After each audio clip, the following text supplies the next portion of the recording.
The birth of Judaism occurred in Judea. That's where it occurred. And they're supposed to give that, pretend it's the West Bank of Jordan, and give it to the Palestinians who came up with that name. These are Arabs who lived in Jordan, who came up with the name Palestinians in 1965 after Arafat thought it would be a great idea to give it a big biblical connotation. You won't find these Palestinians anywhere in anybody's Bible because they didn't exist.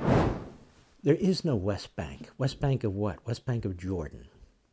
In 1948, when war broke out, when the British divided up, with the support of the United Nations, the Middle East, before that the Ottomans divided it up. Anyway, it created this very small area for the Jews.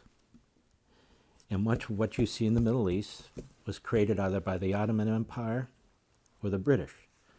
There was no Saudi Arabia 500 years ago, 200 years ago.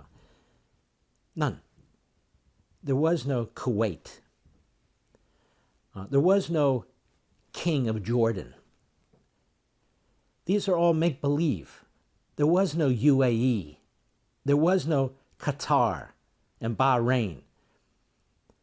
The British wanted to get the hell out of there, so they give them to these fiefdoms and to these various Arab groups or Arab ethnicities, Bedouins, most of which have nothing in common other than their faith, and even on that they fight and kill with each other.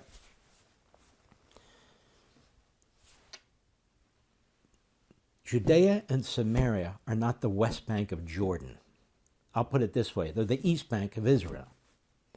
The state of Israel, the formalized state of Israel with boundaries, was founded in 1948. The territory even beyond the current state of Israel was always, or at least at the very beginning of human settlement of that area, Jewish.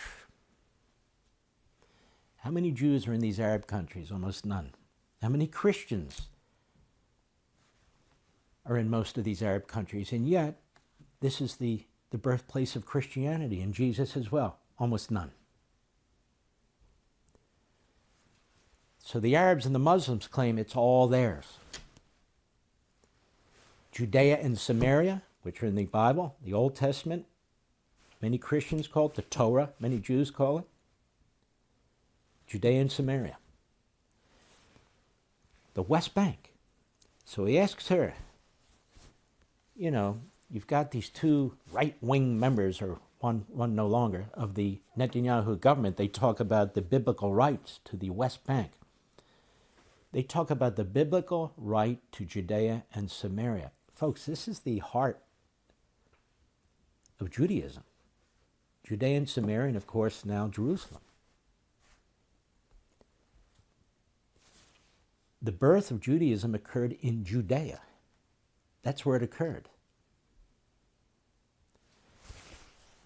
And they're supposed to give that, pretend it's the West Bank of Jordan, and give it to the Palestinians who came up with that name. These are Arabs who lived in Jordan, who came up with the name Palestinians in 1965 after Arafat thought it would be a great idea to give it a big biblical connotation. You won't find these Palestinians anywhere in anybody's Bible because they didn't exist.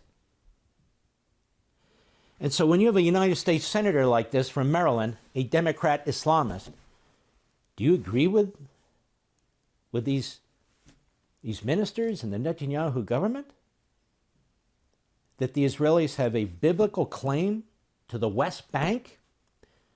The way he asks the question demonstrates the hostility he has to the state of Israel and the Jewish people.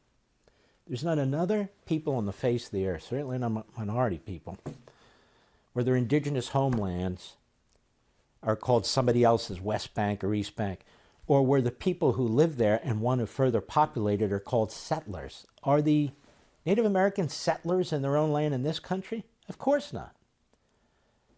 Are the Native Alaskans, what we used to call Eskimos, are they settlers in Alaska? Of course not. But the Jews in Judea and Samaria, settlers, and we got to continue to negotiate limits to how much they can settle in their own land.